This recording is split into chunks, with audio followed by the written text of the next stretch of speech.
you design those programs. In all of the programs that I attended, all of the education that I had, college, public, and otherwise, nobody ever told me that I was an African woman.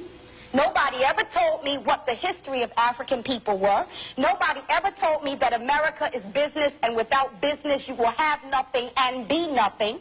And nobody ever told me how to organize business so that I would be able to develop institutions in my own community. So now the sincerity of all of the programs and all of the education has to be questioned, indicted, and convicted, because the bottom line is that America is not and has never tried to produce African adults who are functional, self-sufficient, who understand their politics, their economics, and their relationship to the world politics and the world economics. America is unified with the NAACP, the Urban League, and the traditional We Shall Overcome civil rights leaders of the 50s and 60s that have been all but abandoned and ignored by younger people, Sister Souljah included. I think that the dice are loaded, and that's what's left out of Mr. Brown's piece.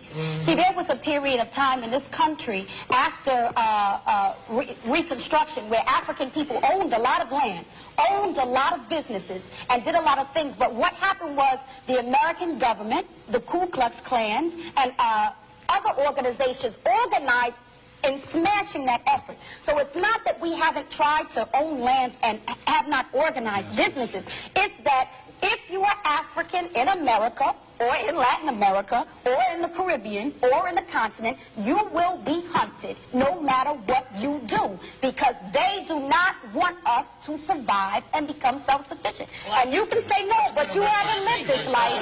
You haven't lived this life. And to be happy. I'm talking about that. All right.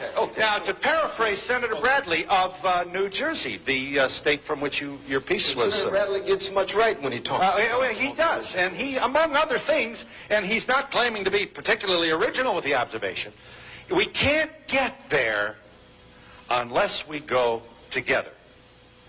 I have a terrible feeling that behind me are some people who do not agree. Senator Bradley of the all-white United States Senate said we can't get there unless we all go there together. Sorry, none of us are where he is. That's number one. Number two, you're making a moral appeal to a country that doesn't have a moral conscience. The question becomes that when white people feel serious and angry and upset about abortion, they come out in the thousands up to the millions to say, this is what we believe about abortion. Where is the white outcry against white racism that murders African people all around this entire globe? It doesn't exist. So who are these white good people? I want to meet them. I want to see them.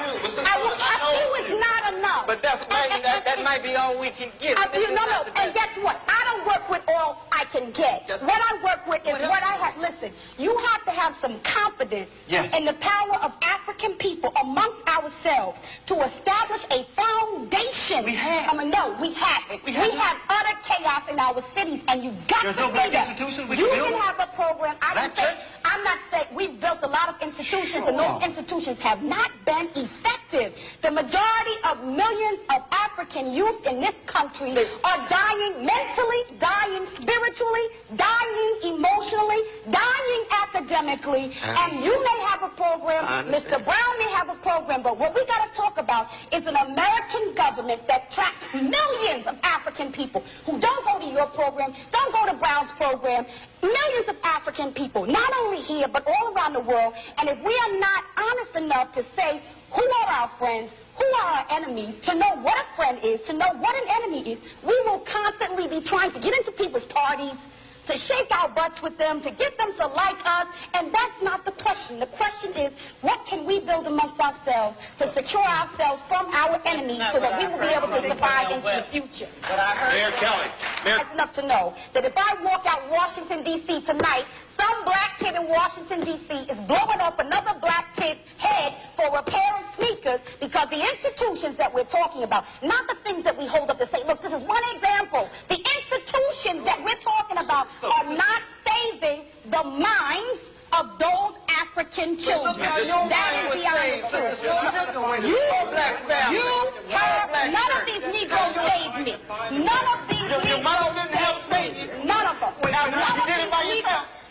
Listen, you know who saved me? A man named John DeSane in Englewood, New Jersey, who told me who I was, who showed me my history, who told me who my enemies were, who let me know that this was not an easy world, who let me know that this was a cold environment, who let me know what he's not a part of is dilly-dallying with the minds of African children and letting them know what the real situation is in America.